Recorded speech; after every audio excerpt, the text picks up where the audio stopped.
We're going to place you on leave. Oh, please don't. You're going on. I have no choice. Please I don't. have no choice. I'm living paycheck to paycheck right now. This will kill me. Is this going to go public? On the 17th of September 2013, around 11:52 a.m. in the Tannery Marketplace parking lot, a woman went to an ATM when she noticed that a man had stopped his truck near the Water Street machine and was masturbating in her line of vision. The man quickly sped off after realizing that she saw him. The woman reported the incident to the police and described the man and the partial license plate of the vehicle. A few days later, she was walking by the police department and she noticed the truck was parked in the department's parking lot. She thought that the police had caught the man, but in reality, the police hadn't zeroed in on that man yet. When she asked about the truck in the station's driveway, they informed her that it belonged to Sergeant Stephen Chason. From that point on, he became the #1 suspect, and Sergeant Stephen was brought in for questioning. But before he could face any sort of questions, there are a few incidents to know first. On the day the woman reported the incident, Sergeant Chason was contacted by an officer and informed him that a complaint had been made about him. When Sergeant Chason became aware of the investigation, he changed his license plate. He changed his license plate after the woman came to the station and reported seeing the crime in a vehicle that was similar to his. The interrogation begins with addressing his drastic change of license plate. I think it'd be easy if I go through a list of questions to get to try to understand the whole thing. So you know the incident we're talking about. We're talking about the Water Street incident. Yeah. Okay. Have you ever gone on the IMC computer and pulled up that incident itself? I have. How many times have you done that? I think 2 or 3 times. Why? Just to check on it and see if there's any more updates or whatnot. Okay. When was the last time you looked at it? I think I looked at it this morning. Okay. With the intent of just keeping track of what's going on with it? Right. Okay. Has there been any changes in it? Not that I noted, no. Okay.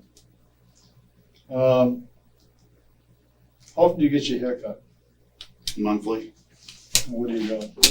I go to Salisbury Square, but the last time I went to the place next to Panera, it was on a Wednesday. Sorry, Evan. Yeah. And how long ago was that to get your last one done? Wednesday, probably 2 to 3 weeks ago. Okay. Do you chew tobacco? On occasion. On occasion being? Some points regularly, some points, I quit for a month or two, a week here, a week there. Yeah, I do. Is it stress driven? Is it just habit driven? Habit, nicotine, I guess. Okay. On the 17th, which is the date that we've all been talking about. Yeah. Were you at the police station that morning? I was. How long? I think I left here around I came here at 10. Me and Chucky had a meeting with Tony King and Steve Sforza in the morning. I came here after that around 10 o'clock. Probably left here around a little bit before 11. Is that the only time you were in the station that day, or if you can remember? I believe so, yeah. All right. And you remember what you were wearing that day? I was wearing white cargo pants and a red shirt similar to this. I don't know what my footwear was. I assume sneakers. And you operate the truck, the rust-colored truck? Yeah, that is my vehicle. And it's got it had the registration 359 BPH. Paul Henry? Yes. Did you have the truck that day? Yes. Were you on Water Street or Federal Street or any of these streets near there that day? No, I wasn't. Not near any of them? No. Well, I was probably on Water Street maybe, but actually no, it still would have been Market Square if I went up state, so no. So you never went down that way at all? Never. For any reasons that day? Well, no. Not for the entire any reason. day, when you left here, where'd you go? I went to the North End Boat Club, checked on my boat, and then I went home. Was there anybody at home that would? Yeah, my wife. Okay.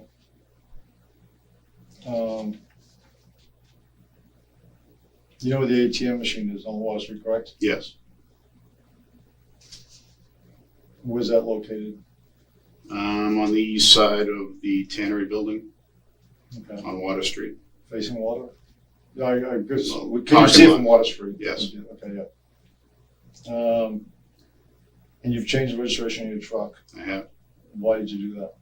Because a woman came in here and said that was the truck who she saw somebody masturbating in. And, if somebody was doing that with a truck similar to mine, with a plate similar to mine, I talked to Greg Whitney and he suggested I change my plate. And so I did. Do you think that's kind of like a drastic move? Not really. It's free. It didn't cost me any money. It was just, she keeps on seeing that plate here and keeps on thinking it's me. I was just trying to, like I said, I didn't run out and change the plate. I know how it looks to some people, but, when she came into the station, my place of work, I figured try to, just, stop her from seeing that truck here. I didn't want attention drawn to me or the PD. Okay. So you got red plates, new red plates. Right. Are they both on the truck or just one? Just one right now. Was it two? There was. So you've taken one off again? I have. Why? The bolts, it rattled. I have to get bolts that don't hit the back of it, so it'll tighten up. Okay. Do you know the lady, you've read in the reports then, who the person, who Right. the victim is. Do you know this person? Never, Have you ever met her? no. Any interaction with her? Not that I know of, no. When I first thought about this, I was thinking maybe a drug suspect or something, but, I don't know her, from a hole in the wall pretty much. So you didn't commit any sexual acts on Wall Absolutely not. And no reason to understand why someone would be accusing you of it? No, I have no open cases. I have no, I don't think it's that. Originally I did, but, there's really no reason to go after me, Notice how he's first asked about his haircut and about whether he chews tobacco or not. That is because, in the incident report, the woman describes him as having curly hair and chewing tobacco. At the time of this interrogation, he had his haircut done, so he did not fit the profile. But that didn't rule him out. He claims to be wearing a red shirt with white cargo shorts on that day, but he also claims that he wasn't there at the time of the incident. Then he addresses the fact that he changed his license plate because the woman kept seeing that truck at the police station. It's understandable for her to identify the car, but it doesn't make sense why he changed the license plates. This is highly suspicious, considering that the evidence against him is already circumstantial, and the details were only shared with the lead investigators. But there is a possibility that he, as a sergeant, had that kind of access. He claims to not know the victim. Plus, he denies doing any sexual activity near Water Street at the time. It just doesn't add up. And at this point, it's just her words against him. Is there anything you can explain to me or make me understand that would, other than you're saying you didn't do it? She's describing, you've seen the report, she describes you to a T. The cargo pants, the dark curly hair. I really don't think I have curly hair. I have dark hair. But no, I can't explain that away. I honestly can't. And can you explain why a vehicle similar to yours shows up on the ATM cameras? No. Probably the vehicle that was there. It's, if there was somebody there in a vehicle like mine, it could have been that vehicle. Do you know of any other trucks that look like yours with that plate number on it? Not with that plate number, no. There is a truck around here with green plates, but it's different registration. Me and Josh saw it the other day in Salisbury when we were doing a drug thing.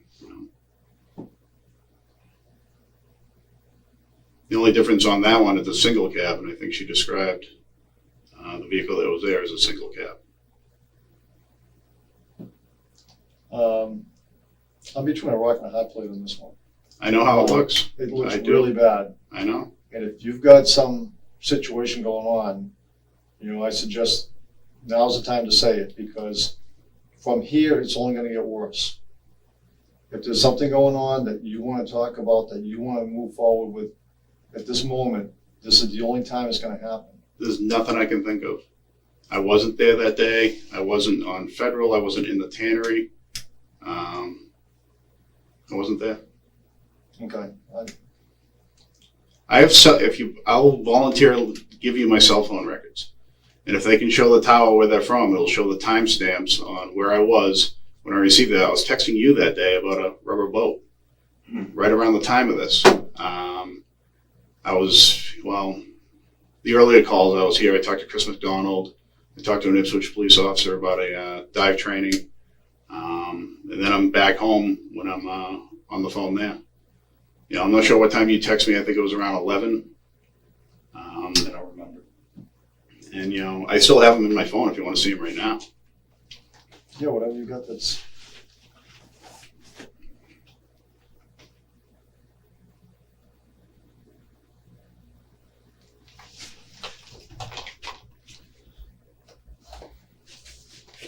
What time did this allegedly happen? That wasn't, I don't think, in the report. 11:52. 11:52.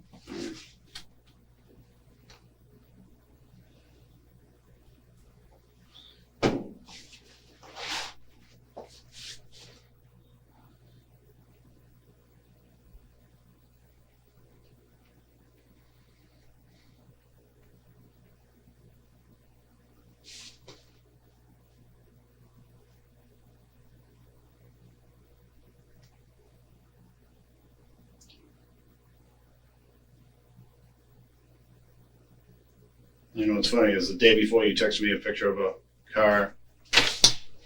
Yeah, I had a red plate, but you know what? I went back and looked for that, and I had deleted it. I have it right here.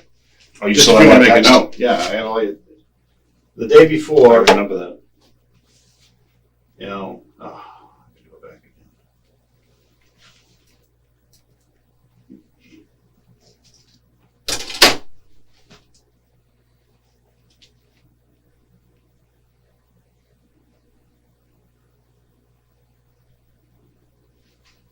The day before, he texted me a picture, car the same as mine, obviously not my plate, it was a red plate.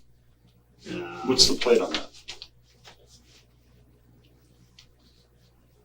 You really can't You see. can't read it. Even if you blow it up? You can't blow it up. Yeah, I remember saying. But honestly, Matty Cunningham, I was on a detail the other day, and Matty Cunningham called me, busting my balls saying, stay away from the donuts. I'm like, what are you talking about? He goes, I just saw you, stay away from the donuts. It was at Cider Hill. Again, a truck like mine, but let me get to that day.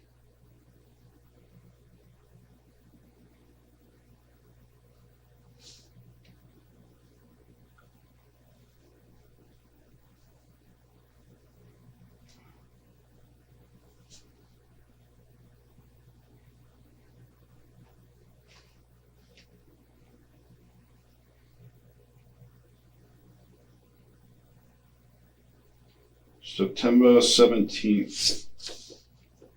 You sent me a picture at 10:55. Two pictures at 10:55 of a boat you're looking at. Okay. Did you respond? I don't remember. At noon I responded. I was on the road when I got it. Where were you? At my house. You were at your house at noon? Yes. I typed nice. You gonna go for it? You responded back at 11:59, taking my time. At 12, you came back. Nice little boat, though. I responded at 12:01. Yeah, it is. You came back at 12:07, 40 mile an hour top speed. 12:08. I said, use it for dive training. You can write it off. What was the earliest text that you sent? The earliest one I sent was 59, What time? 11:59. 11:59. What's that say? It says, yeah, it is. Oh, no, hold on. It says, nice. You gonna go for it? Question mark. If you want to see it, it's right here. And then we go on. Because I'm sitting at my computer, I actually sent you a photo of one in Seabrook. I said, go to boattrader.com. I took a picture of the screenshot. I said, go to boattrader.com, type in 15-foot Zodiac, and then search New Hampshire. The boat is a good deal. Asking $16K, barely used. And that was at 12:14. And we have you just said thanks after that, but you can see from the picture, I'm just It's a screenshot from my computer. Right. Don't delete your browsing history. You can have my cell phone records, get tower information. The report completely describes him, and pretty soon the timeline will match the fact that it was him. But here you can see him completely denying and willing to comply as much as needed. In the report, it was said that he had a red plate, but he changed it to a green plate after the victim spotted the car. Now the interrogator needs to create a proper timeline of events that puts him at the scene. And because he's so compliant, his messages and call logs can shape that perfectly. So what times were you home that day? You were from when you left here? What time? Left here, went to the boat, stayed there for 5 minutes just to make sure the bilge pumps were working. I hadn't been on it in a long time. So I'm guessing I got your text on the way home, which was 11. So you weren't home at 11. Was not home at 11, probably just after that. You tell me. Estimate. 11:05, 11:10. 11:15. Say you were here from 10 to 11. I suppose we can check to find out when you left the building. Right. Okay, so you leave the building and then you go where? The boat club. So you go to the boat club, and you're there for how long? 5-10 minutes. Just went down, make sure the boat was floating, And from the boat club, you go right home. straight home. But you said you were down in Market Square. No, I said when I came over the bridge from meeting with Truckee, I may have gone through Market Square to get to the station. But, I didn't stop anywhere, or anything like that. So that would have been around 10 o'clock. But I wasn't east of Green Street when I left here. And that was right around 11, 10, 55, somewhere around there. Whenever I left here. Okay. And you were at your house until when? Texted with you for a while. Probably left there around 12:30. Actually, no, I went for a walk with my wife. So it was probably in the afternoon if I went anywhere. Estimate. If you left your house I left my house with my wife for a walk. at 12:30. Yeah, 12:30. It was right after I was done texting you. We walked the entire rail trail down to Stripers. Also, how long were you? How long? Hour. That's when Gregory called me. I was down pretty much at Stripers Where were you when I called you? on the way back. You were on the rail trail with her? Yeah, so I have that in my call log. I'll have that.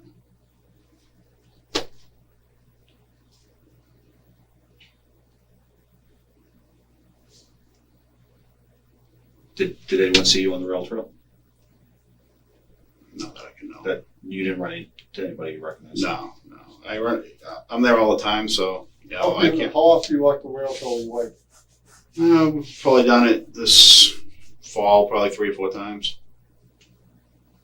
How would September 17th stick out in mind that you guys walked the rail trail from any other day? Because I told her, somebody just accused me of,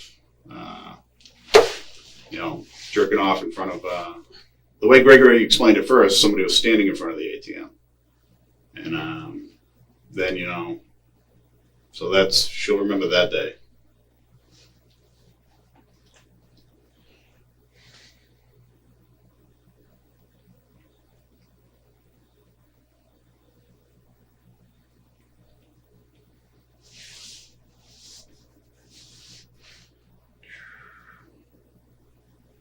Almost there.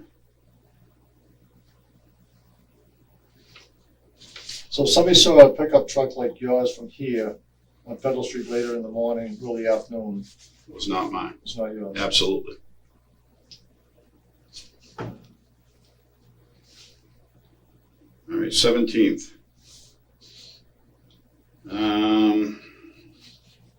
I called Brian Reed at 10:19 here from Ipswich PD to Ipswich PD. I called Chris McDonald 10:21. Brian Reed called me back at 10:22. Chris McDonald called me back at 10:33. And Greg Whitney called me about this incident at 12:56. At 12:56, you're where? Pretty much at Stripers on the rail trail. I call him back 4 minutes later to find out if he's actually serious. So did you talk to him or did you leave a message? I talked to him. Oh.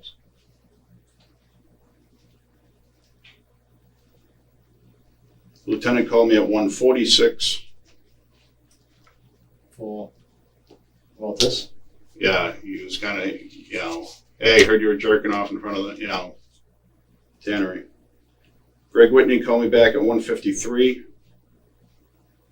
I called him back at 2:05. Let's go back up around the 11 o'clock thing.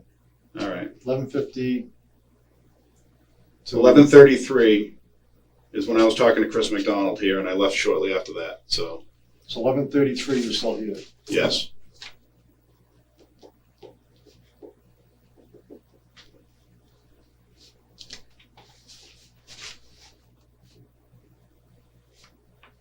My next phone conversation was at 12:56 with Gregory. He called me.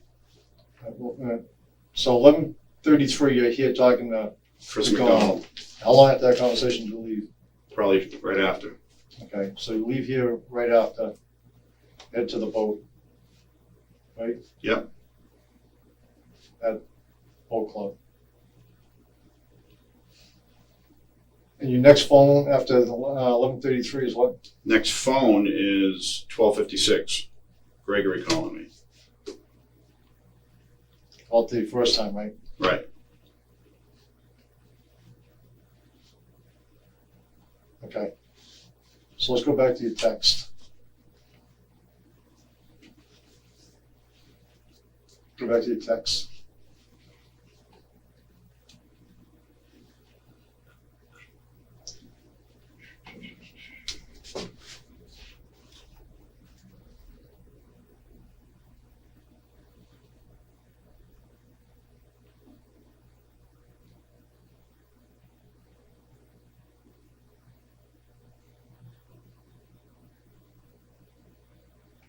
Okay, I got it.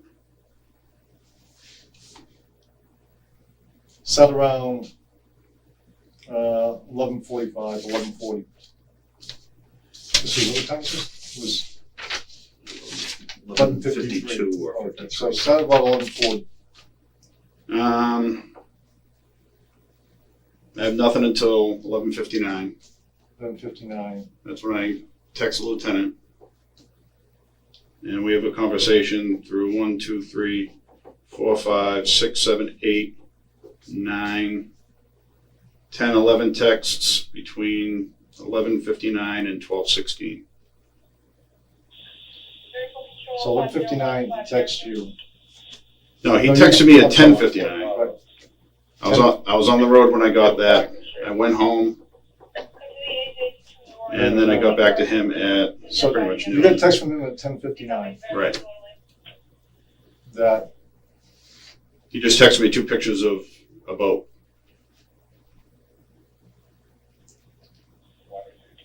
I'm sorry, Steve.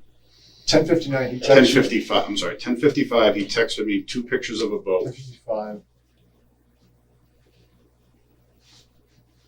And it was about an hour later I got back to him. What time did you get? So 10:55, you get the text from him.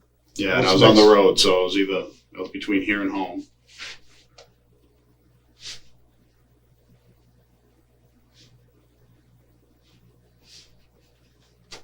Okay.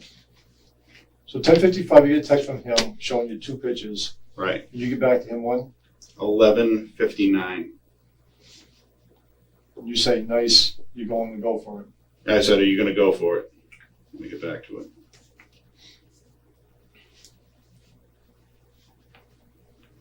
You can take screenshots if you want.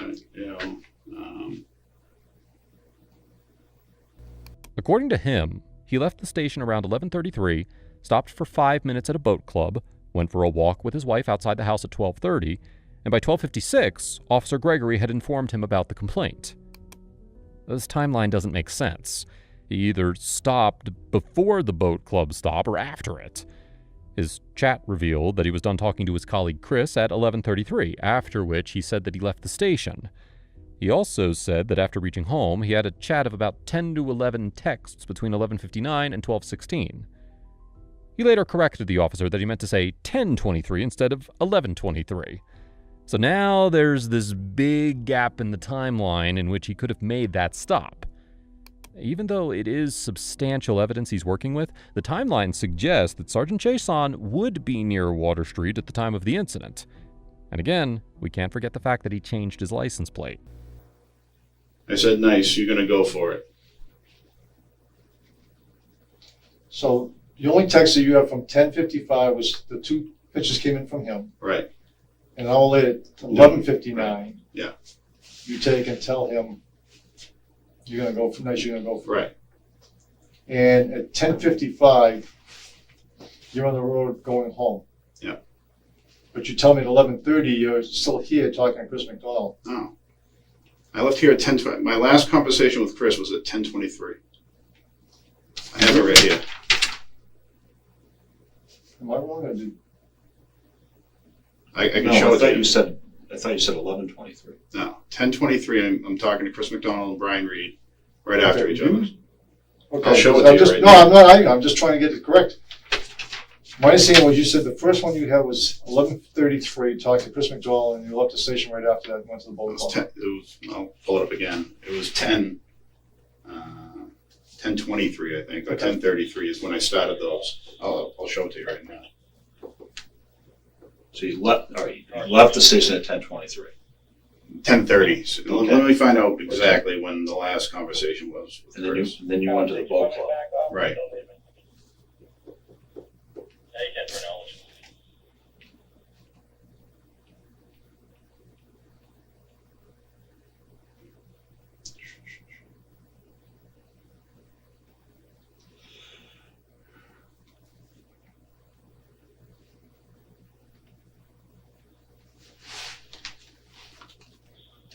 So that's NJCR, correct?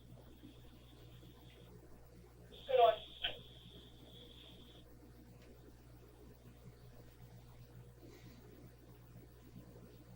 10:17.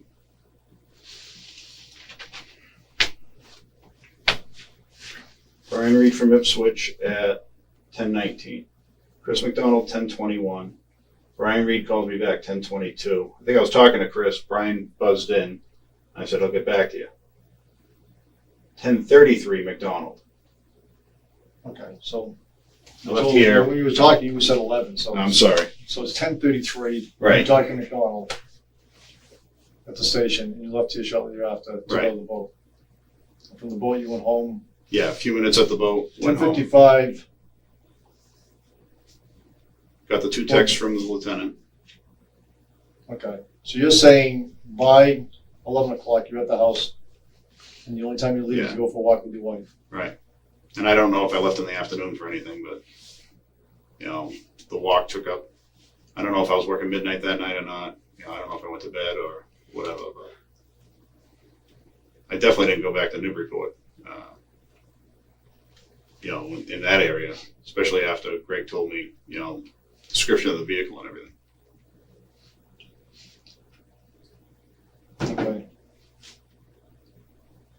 Here's the problem I'm having.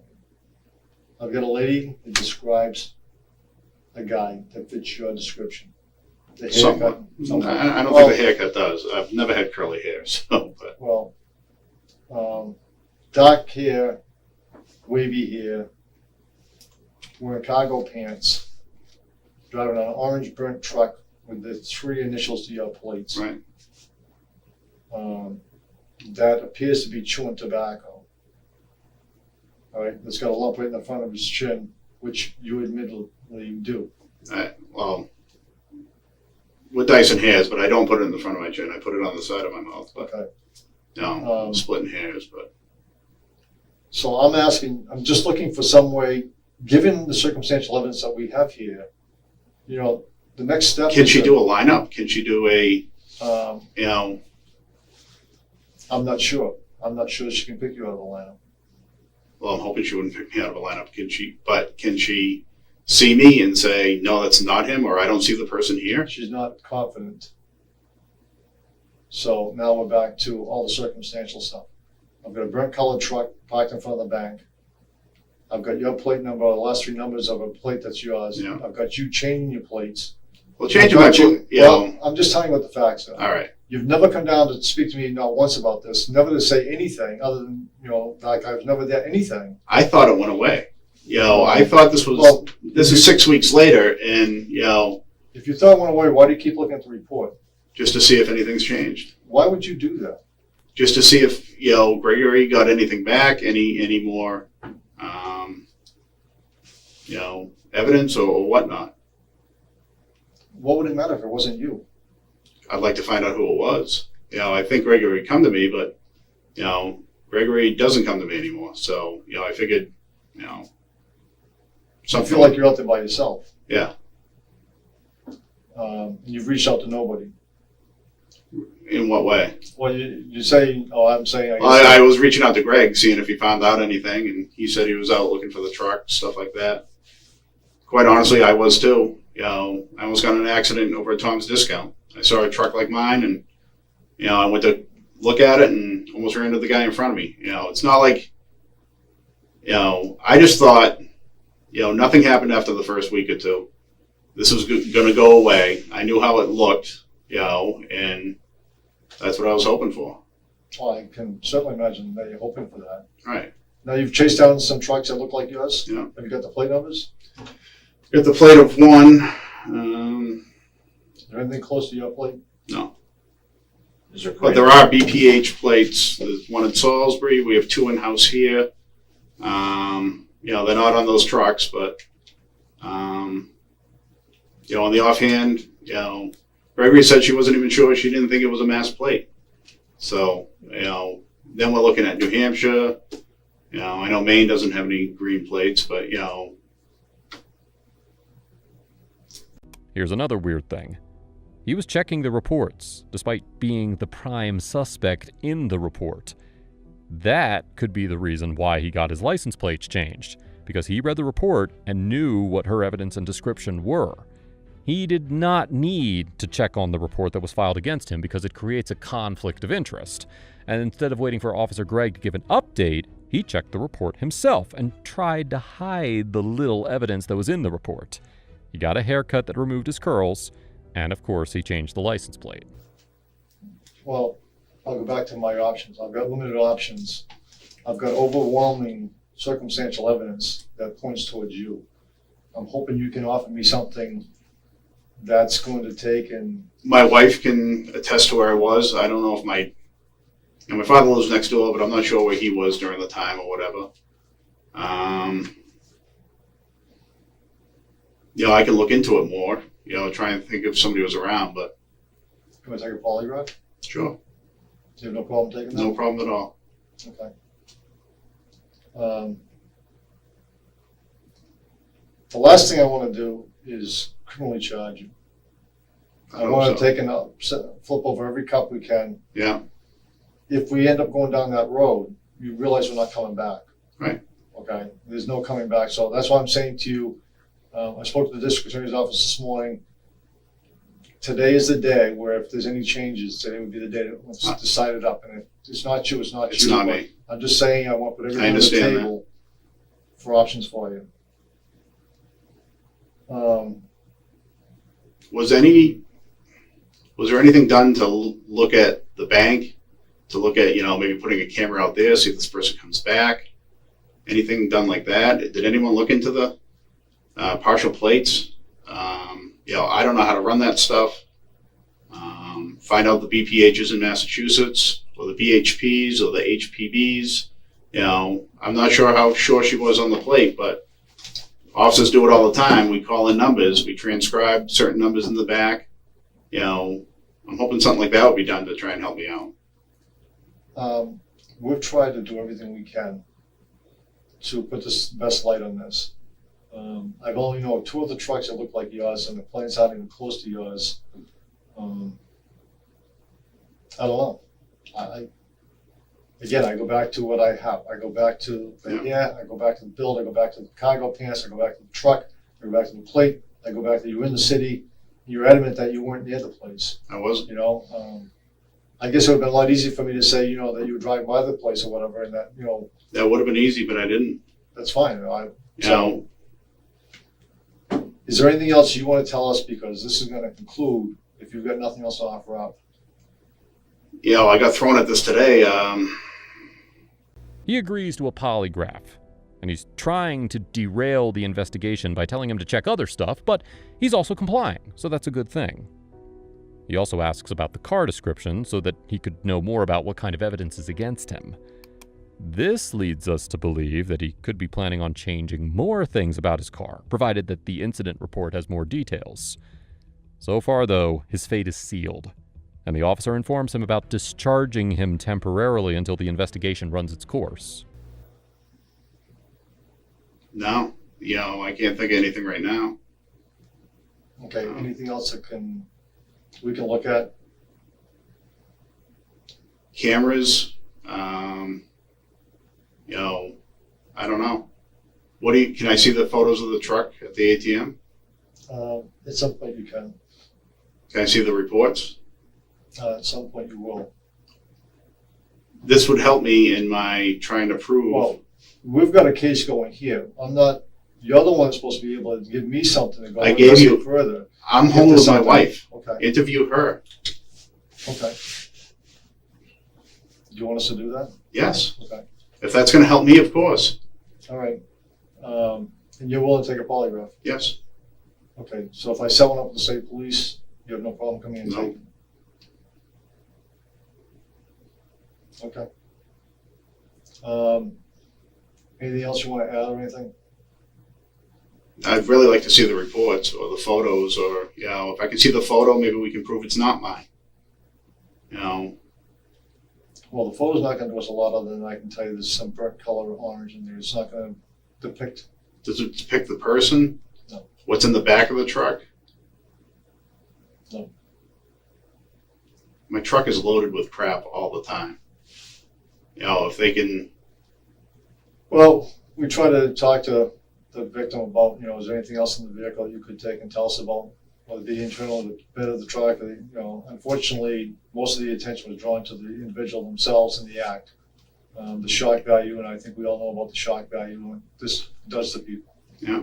So there's very little more that we can say about, or she could tell us about the incident itself or the person. I'm saying I have ANSI green all through my truck. It's.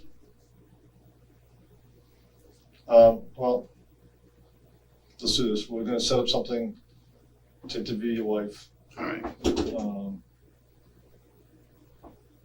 We're going to set up a polygraph and get it as soon as I can get it. All right. We're going to place you on leave. Oh, please don't. You're going on. I have no choice. Please I don't. have no choice. I'm living paycheck to paycheck right now. I have no. It's with pay. Yeah, but still, I can't work details. I know. I'm on a detail right now. This will kill me. Is this going to go public? Right now, you're on administrative leave until we finish this. I'm begging you. Please don't do this to me.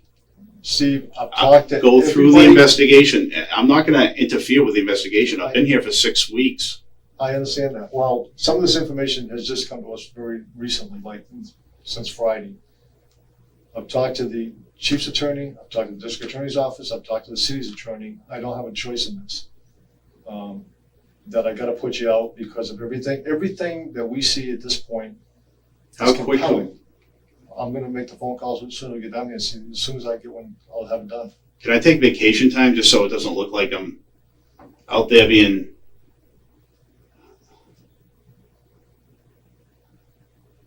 Do you see where I'm coming from? I mean, I see where you're coming from. I honestly do.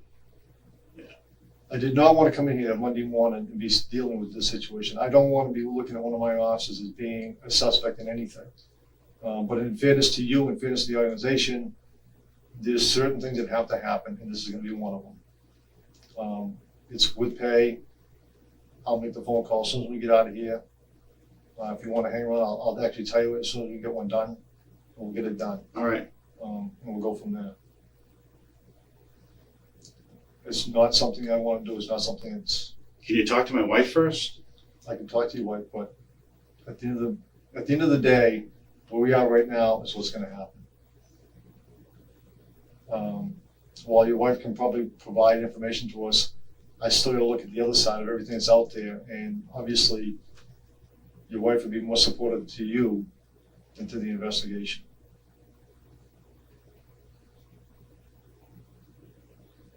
Let me just try and think of somebody who might have seen me or camera somewhere or something that, you know.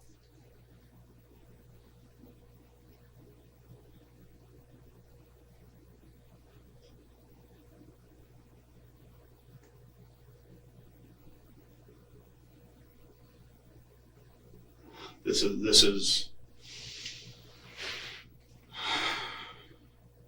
What if this gets out and the paper gets a hold of it? And then I'm cleared. Every Google search is going to come up with my name, accused of a sex crime. Well, what may get out there and what's confirmed out there is never gonna be, you don't think that there's officers in here talking now? You don't think it's important to clear your name Yes. internally? Yeah, And I'm doing everything I can because it's more important to me to find the truth. And if the truth be that you are not guilty of this, to take and clear your name so that you're not walking around here with Exactly. this sitting over your head for the next 20 years. I understand that. Right. So it's important to us, to the victim. It's also important to me, to you, to bring this to conclusion, whether or not whichever way it may go. But you can't work the rest of your career here with these people looking at you as being potential, as being a guy that was involved in something. You just can't do that. It's important to clear your name if it's. no, I agree with you 100%, but can we do it with me not being out on leave? Well, I can't. Right now, Steve, minus the polygraph, you're gonna get charged today with a crime. We're gonna charge you. All right? I don't have a choice. We've weighed this out, we've had discussions, we've tried every way possible. So you charge me, it's going to be on the public. There's I'm no. not charging you, I just said, I'm waiting out the polygraph. All right. All right? So right now, you're on administrative leave only while we do that polygraph with no charges. And it's because you want to take that test. Right. Otherwise, I got very little to go on other than to take and charge you. I just don't know how, I mean, if you look at all the circumstantial evidence. Let me see the report. Let me see the pictures. Let me try and say, this. Have you taken the pictures and held them next to my truck and look for something? Look for a dent. Look for an inspection sticker. I don't Look for have the stuff you're anything. looking for. I don't have all that. Right? I got a snapshot of a rear end of a truck that is. Does it have a trailer hitch on it? Does it I got have? nothing. It's an ATM machine. We've got the focus of the ATM machine is on the person using the facility, not on the external pieces. So, as you know, with any picture, the internal image is sharp, the external images are blurred, and that's all we have. So it's just the back end of a truck. That's exactly right. Which depicts mostly just color only, No tire type. No bumper. nothing. By questioning his discharge and asking about the evidence, he's only trying to find out what else they've got against him. But then again, revealing any details of an ongoing investigation about him can create a conflict of interest. So he now just has to spend his days in discharge waiting for the investigation. Looked upon poorly by your peers. What are you going to put out to the troops? Nothing. I'm just going to be A1 in the book. A1, and if you want to hang around here, I'll get you an answer. So if it can be Yes, today, please. tomorrow, whenever we can get this test Please. done. Do I need a lawyer, or should I contact my union? That's I don't want. I that's your honestly decision. don't want to. I just want to get this done. I don't want to tell you one way or another on an attorney. I mean, you've been very forthcoming today, but you know what your rights are.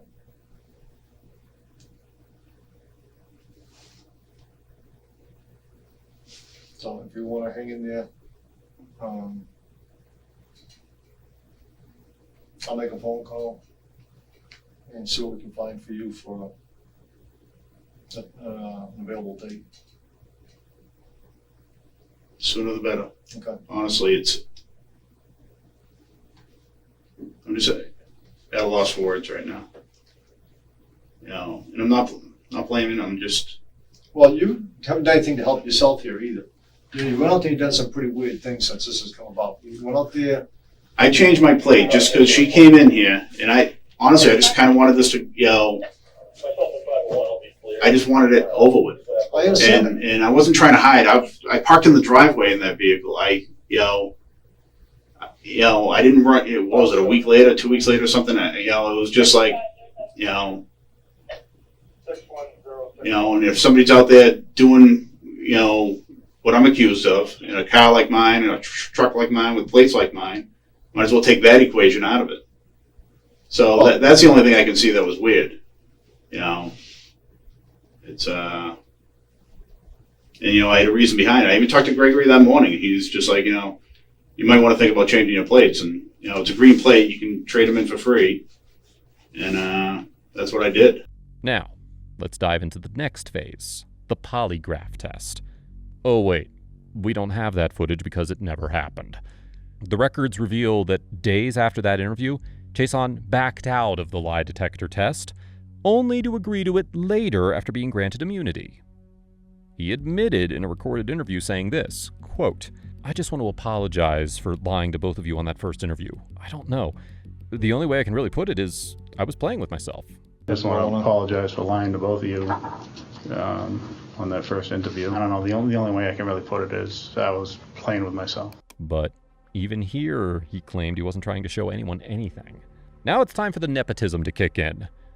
Despite the overwhelming evidence against him, Chason was never charged with a crime or fired from his job. Instead, he was quote-unquote allowed to resign. In fact, just after his resignation from the force, which was in 2014, he was hired by the Department of Public Health as a director of compliance and investigation. They did no background checks on him, and it wasn't until 2 years later, around February of 2016, that he left his job, because that's when the Boston Television News reported the real reason that he left his previous job. The reason behind the long cover-up was unclear, and reporters were left scratching their heads. The mayor was interviewed at the time and was questioned, why did the city fight so hard to keep this information secret? To which the mayor insisted that they were just following advice from their council. But the truth was far more sinister. Chason had been given special treatment because he was a police officer, a sergeant, and the officials in charge were willing to look the other way.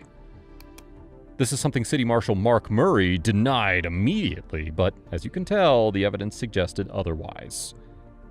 The alleged victim's testimony was deemed, quote-unquote, very credible, but officials claimed that she wouldn't testify in court, making the odds of a guilty verdict unlikely. It was a convenient excuse, and the public was outraged. Murray was asked, "What do you say to the public who sees this and says, why wasn't he charged?" To which he responded, quote, "I can charge you. It doesn't mean I'm going to win in court." The mayor of Newburyport defended her decision, stating that, quote, "Any police officer who is found to be a liar is useless to the department." But Chason proved to be useful to the Commonwealth of Massachusetts, who appointed him to the sensitive role of policing the state's medical marijuana program without ever asking for a reference from his previous employer. When confronted about Chason's lack of accountability, the mayor stated that he was no longer a police officer and expressed hope that he would seek help. But Chason's attorney claimed that he received no special treatment and that the investigation would not be made public without his consent. It is unclear whether Chason was truly held responsible for his actions. Although Chason did not receive a monetary settlement or pension upon resigning, his base salary was $78,400. And with overtime and detail pay, he earned $143,987, making him the fourth highest paid employee in the city that year. This, in the end, was how ex-Sergeant James Chason got away through the legal loopholes.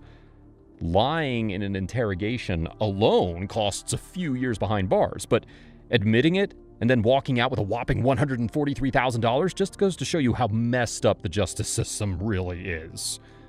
Despite the regret the mayor expressed, the pattern of nepotism fits here perfectly. Thanks for watching.